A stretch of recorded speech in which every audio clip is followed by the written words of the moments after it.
आजको कथाको शीर्षक रहेको छ गणेश र महादेवको रहस्यमय संवाद। एक पटकको कुरा हो, भगवान शिव आफ्नो निवास कैलाश पर्वतमा ध्यानमग्न थिए। उष्ण गर्मीको एक दिन भगवान शिव आफ्नो ध्यानमा लीन थिए र पार्वतीजी पनि उनलाई ध्यानपूर्वक हेरेर शान्त हुँदै थिइन्। यसै समयमा भगवान गणेश, जो शिव र पार्वतीका प्रिय पुत्र थिए, स्वच्छ र सरल मनका बालकका रूपमा कैलाश पुगेर आफ्नो सधैँको क्रियाकलाप र खेलकुदमा रमाइरहेका थिए। गणेशले महादेवलाई देखेर एक प्रश्न सोध्ने विचार गरे। उनले महादेवको समीप गएर भने, पिता, तपाईले कहिल्यै मलाई बताउनु भएको छैन कि तपाईबाट संसारका सबै गूढ रहस्यहरूको थाहा पाइन्छ। तपाईको ज्ञान र शक्तिको कुनै सीमा छैन। म चाहन्छु तपाई मलाई संसारका गूढ रहस्यहरूको वास्तविकता र सत्य बताउनुहोस्। महादेवले आफ्नो ध्यानबाट बाहिर निस्किएर हाँस्दै भने, प्यारा गणेश, मेरो ज्ञान अनन्त छ, तर संसारका गूढ रहस्यहरू भने समय र स्थानको आधारमा परिवर्तन हुन्छन्। तिमीलाई यिनीहरूको थाहा पाउनका लागि तिमीलाई आफूलाई भेट्न आवश्यक छ। गणेशले पक्कै पनि यो कुरा बुझ्न चाहन्थे, तर उनलाई कसैले थाहा दिनका लागि केही सङ्केत वा सङ्केतको आवश्यकता थियो। त्यसैले गणेशले महादेवसँग पुनः प्रार्थना गर्दै भने, पिता, तपाईलाई म धेरै माया गर्छु, कृपया मलाई यो ज्ञान दिनुहोस् ताकि म संसारका सत्यलाई बुझ्न र संसारको दुःखलाई कम गर्न सकूँ।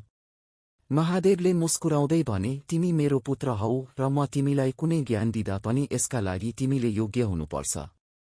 तिमीलाई एउटा रहस्य बुझ्नका लागि म तिमीलाई एक कठिन परीक्षा दिन्छु। यदि तिमीले यसलाई पूरा गर्न सक्यौ भने तब म तिमीलाई सत्यको वास्तविकता खुलासा गर्नेछु। गणेश उत्साहित भएर महादेवको आदेशको पालन गर्न तयार भए। महादेवले गणेशलाई एउटा साधारण वस्तु दिनुभयो। त्यो वस्तु एउटा सानो साधारण फूलको गुच्छा थियो। महादेवले भने, तिमीलाई यो फूलको गुच्छा राखेर यस पर्वतको शिखरमा चढ्न पर्नेछ। तर ध्यान रहोस्, यस क्रममा तिमीलाई कुनै अन्य प्राणी वा राक्षसले देख्न र तिमीलाई अड्चन दिनेछ भने त्यसको उत्तरदायित्व तिमीलाई नै लिनुपर्छ। गणेशले महादेवको आदेश स्वीकारे र पर्वतको शिखरतर्फ उडान थाले।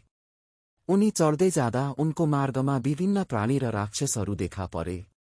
एउटा राक्षस गणेशको मार्गमा उपस्थित भयो र उसले उसलाई रोक्न प्रयास गर्यो।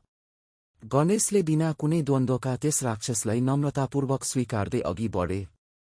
अर्को एक शिकारी गणेशको मार्गमा रोक्न प्रयास गर्दै थियो, तर गणेशले शान्तिपूर्वक उसलाई सम्झाइदिएका थिए। यात्रा जारी राख्दै गणेशले शिखरमा पुगेर महादेवलाई प्रतिवेदन दिए। महादेवले मुस्कुराउँदै भने, तिमीले अडचनहरूको सामना गर्न सक्यौ, तर वास्तविक ज्ञान भने यसमा छैन। यात्रा सकेर तिमीले के बुझ्यौ? गणेश केही क्षण सोच्दै भने, पिता, मैले यो बुझेँ कि संसारका सबै समस्याहरू र कठिनाइहरू हाम्रो मार्गमा आउनेछन्। केही समस्याहरू कसम तिनीहरूले हामीलाई परास्त गर्न सक्छन्, तर यदि हामी नम्रता र शान्तिको साथ सामना गर्छौं भने हामीले ती सबै समस्याहरूसँग शान्ति र समाधान प्राप्त गर्न सक्छौं। महादेव अचम्मित भएर हाँस्दै भने, प्यारा गणेश, तिमीले सबैभन्दा ठूलो सत्यलाई महसुस गर्नुभयो।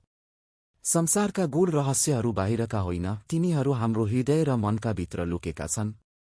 जब हामी आफैलाई बुझ्न थाल्छौं तब संसारका सबै समस्याहरू र कठिनाइहरू स्वतः समाधान हुँदै जान्छन्।